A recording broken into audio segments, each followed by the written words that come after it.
ಸುಳ್ಳು ಜಾಹೀರಾತು ವಿರುದ್ಧ ಮಾನನಷ್ಟ ಮೊಕದ್ದಮೆ ವಿಚಾರವಾಗಿ ಬೆಂಗಳೂರಿನಲ್ಲಿ ಸಚಿವ ಪ್ರಿಯಾಂಕ್ ಖರ್ಗೆ ಹೇಳಿಕೆ ಕೊಟ್ಟಿದ್ದಾರೆ. ಸುಳ್ಳು ಜಾಹೀರಾತು ವಿರುದ್ಧ ಮಾನನಷ್ಟ ಮೊಕದ್ದಮೆ ವಿಚಾರವಾಗಿ ಬೆಂಗಳೂರಿನಲ್ಲಿ ಸಚಿವ ಪ್ರಿಯಾಂಕ್ ಖರ್ಗೆ ಹೇಳಿಕೆ ಕೊಟ್ಟಿದ್ದಾರೆ. ಬಿಜೆಪಿಯವರು ಸುಳ್ಳು ಸುದ್ದಿ ಹರಡೋದ್ರಲ್ಲಿ ನಿಪುಣರು, ಅದರಲ್ಲಿ ಮಾಸ್ಟರ್ ಡಿಗ್ರಿ ಪಡೆದುಕೊಂಡಿದ್ದಾರೆ. ಅವರ ಐಟಿ ಸೆಲ್ ಅವರ ಜಾಹೀರಾತಿನಲ್ಲಿದೆ ಮಿಸ್ ಇನ್ಫಾರ್ಮೇಶನ್ ಎಂದು ಬೆಂಗಳೂರಿನಲ್ಲಿ ಸಚಿವ ಪ್ರಿಯಾಂಕ್ ಖರ್ಗೆ ಹೇಳಿಕೆ ಕೊಟ್ಟಿರುವಂತದ್ದು.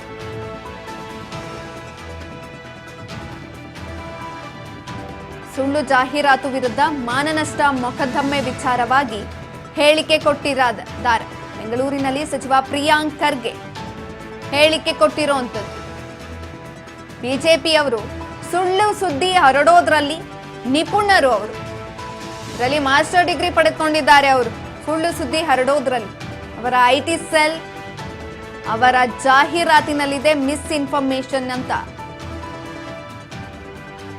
ಬೆಂಗಳೂರಿನಲ್ಲಿ ಸಚಿವ ಪ್ರಿಯಾಂಕ್ ಖರ್ಗೆ ಹೇಳಿಕೆ ಕೊಟ್ಟಿರುವಂತದ್ದು. ಸರ್ಕಾರದ ಮೇಲೆ ಸುಳ್ಳು ಆರೋಪ ಮಾಡೋದು ಇದೆಲ್ಲ ಅವರಿಗೆ ಕಾಮನ್ ಆಗಿ ಹೋಗ್ಬಿಟ್ಟಿದೆ. ಗಂಗಾ ಕಲ್ಯಾಣದಲ್ಲಿ ಏನೂ ಆಗಿಲ್ಲ ಅಂದ್ರು, ಬೋವಿ ನಿಗಮದಲ್ಲಿ ಏನೂ ಆಗಿಲ್ಲ ಅಂದ್ರು ಈಗ ಅಸೆಟ್ ವಸೂಲಿ ಆಗ್ತಿಲ್ವೇ? ಬೆಳಗ್ಗೆ ಎದ್ರೆ ಸುಳ್ಳು ಹೇಳೋದಷ್ಟೇ ಬಿಜೆಪಿಗೆ ಕೆಲಸ. ಕೇಂದ್ರದಿಂದ ಅನುದಾನ ಕೊಟ್ಟಿಲ್ಲ. ಬೆಂಗಳೂರಿನಲ್ಲಿ ಸಚಿವ ಪ್ರಿಯಾಂಕ್ ಖರ್ಗೆ ಆಕ್ರೋಶ ಹೊರಹಾಕಿರುವಂತದ್ದು. ಬೋವಿ ನಿಗಮದಲ್ಲಿ ಏನೂ ಆಗಿಲ್ಲ ಅಂದ್ರು, ಈ ರೀತಿಯಾಗಿ ಸುಳ್ಳು ಹೇಳಿದ್ರು. ಈಗ ಅಸೆಟ್ ವಸೂಲಿ ಆಗ್ತಿಲ್ವೇ? ಬೆಳಗ್ಗೆ ಎದ್ರೆ ಸುಳ್ಳು ಹೇಳೋದಷ್ಟೇ ಬಿಜೆಪಿಗೆ ಕೆಲಸ. ಕೇಂದ್ರದಿಂದ ಅನುದಾನ ಕೊಟ್ಟಿಲ್ಲ. ಬೆಂಗಳೂರಿನಲ್ಲಿ ಸಚಿವ ಪ್ರಿಯಾಂಕ್ ಖರ್ಗೆ ಆಕ್ರೋಶ ಹೊರಹಾಕಿದ್ದಾರೆ. ಜೆಜೆಎಂನಲ್ಲಿ 3,000 ಕೋಟಿ ಬರಬೇಕು, ಬಂದಿರೋದು 117 ಕೋಟಿ ಮಾತ್ರ. ಹಣ ಕೇಳಿದ್ರೆ ನೀವೇ ಕೊಡಿ ಅಂತಾರೆ.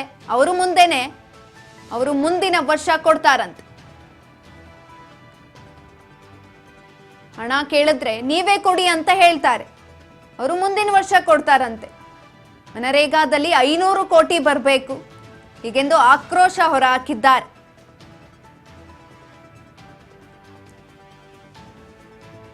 ಪ್ರತಿ ಬಾರಿನೂ ಕೂಡ ಸುಳ್ಳು ಹೇಳೋದು, ಸರ್ಕಾರದ ವಿರುದ್ಧ ಸುಳ್ಳು ಮಾತನಾಡೋದು, ಆರೋಪ ಹೊರಿಸೋದು, ಬರೀ ಇದೇ ಕೆಲಸ ಆಗಿದೆ. ಇದರಲ್ಲೆಲ್ಲ ಕೂಡ ಅವರು ಮಾಸ್ಟರ್ ಡಿಗ್ರಿ ಮಾಡಿದ್ದಾರೆ ಎಂದು ಬೆಂಗಳೂರಿನಲ್ಲಿ ಪ್ರಿಯಾಂಕ್ ಖರ್ಗೆ ಆಕ್ರೋಶ ಹೊರಹಾಕ್ತಾ ಇರೋದು. ಬೆಳಗ್ಗೆ ಎದ್ರೆ ಸುಳ್ಳು ಹೇಳೋದಷ್ಟೇ ಬಿಜೆಪಿಗೆ ಕೆಲಸ, ಅದನ್ನು ಬಿಟ್ಟರೆ ಬೇರೆ ಏನೂ ಇಲ್ಲ. ಕೇಂದ್ರದಿಂದ ಅನುದಾನ ಕೊಟ್ಟಿಲ್ಲ ಹೀಗೆಂದು ಬೆಂಗಳೂರಿನಲ್ಲಿ ಪ್ರಿಯಾಂಕ್ ಖರ್ಗೆ ಆಕ್ರೋಶ ಹೊರಹಾಕ್ತಿದ್ದಾರೆ. ನಮ್ಮ ಸರ್ಕಾರದ ಮೇಲೆ ತಪ್ಪು ಮಾಹಿತಿ ಕೊಡೋದು, ಅಪಪ್ರಚಾರ ಮಾಡೋದು, ಬರೀ ಇದಷ್ಟೇ ಬಿಜೆಪಿನವ್ರಿಗೆ ಕೆಲಸ. ಇನ್ನು ಗಂಗಾ ಕಲ್ಯಾಣದಲ್ಲಿ ಏನೂ ಆಗಿಲ್ಲ ಅಂತ ಹೇಳಿದ್ರು, ಹಾಗೆ ಬೋವಿ ನಿಗಮದಲ್ಲಿ ಏನೂ ಆಗಿಲ್ಲ ಅಂತ ಸುಳ್ಳು ಹೇಳಿದ್ರು. ಈಗ ಅಸೆಟ್ ವಸೂಲಿ ಆಗ್ತಿಲ್ವೇ ಎಂದು ಪ್ರಶ್ನಿಸಿದ್ದಾರೆ. ಬೆಳಗ್ಗೆ ಎದ್ರೆ ಸುಳ್ಳು ಹೇಳೋದಷ್ಟೇ ಬಿಜೆಪಿಗೆ ಕೆಲಸ, ಅದನ್ನು ಬಿಟ್ರೆ ಬೇರೆ ಏನೂ ಇಲ್ಲ. ಸರ್ಕಾರ ಏನ್ ಮಾಡ್ತಾ ಇದೆ, ಏನ್ ಮಾಡ್ತಾ ಇಲ್ಲ, ಬರೀ ಸುಳ್ಳು ಹೇಳ್ತಾರೆ, ಅದು ಮಾಡ್ತಾ ಇಲ್ಲ, ಇದು ಮಾಡ್ತಾ ಇಲ್ಲ ಹೀಗೆಂದು ಪ್ರಿಯಾಂಕ್ ಖರ್ಗೆ ಬೆಂಗಳೂರಿನಲ್ಲಿ ಆಕ್ರೋಶ ಹೊರಹಾಕ್ತಾ ಇರೋದು.